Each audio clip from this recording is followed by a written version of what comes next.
बहुत समय पहले की बात है। एक किसान खेतों के पास जंगल से गुजर रहा था। चलते चलते उसे एक छोटा सा चील का बच्चा जमीन पर गिरा हुआ मिला। वह घोंसले से गिर गया था और इतना ऊंचा था कि उसे वापस रखना मुश्किल था। किसान ने दया करके उस चील के बच्चे को उठाया और घर ले आया। किसान ने उसे मुर्गियों के साथ रहने के लिए डाल दिया। दिन बीते, महीने बीते, चील का बच्चा बड़ा हुआ, लेकिन उसने खुद को मुर्गी ही समझा। वह भी मुर्गियों की तरह जमीन पर दाना चुगता, छोटे छोटे पंख फैलाता, मगर कभी उड़ने की कोशिश नहीं करता। वह भूल चुका था कि वह कौन है। एक पक्षी विशेषज्ञ गांव आया। उसने देखा कि एक बड़ा सा चील मुर्गियों के साथ जमीन पर चल रहा है। वह हैरान रह गया। उसने किसान से पूछा, यह चील मुर्गियों की तरह क्यों रह रहा है?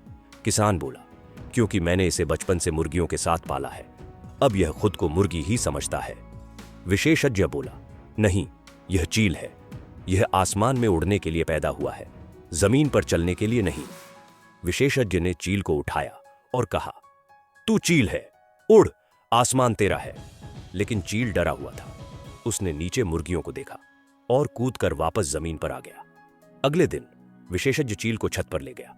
उसने फिर कहा, उड़ जा, तू जमीन के लिए नहीं बना। लेकिन चील ने फिर जमीन देखी और डर के मारे नीचे कूद गया। अब विशेषज्ञ चील को एक ऊंची पहाड़ी पर ले गया। सुबह का समय था, सूरज निकल रहा था, हल्की हवा चल रही थी। विशेषज्ञ बोला, देख, सामने आसमान है। तू चील है, तू उड़ सकता है, तू उड़ने के लिए बना है, बस खुद पर विश्वास कर। इस बार चील ने धीरे धीरे अपने पंख फैलाए। हवा उसके पंखों से टकराई और फिर वह चील उड़ गया।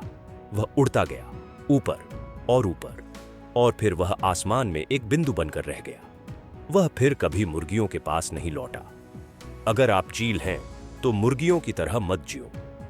चाहे आप किस माहौल में पले हो, आपकी पहचान आपके अंदर छिपी होती है।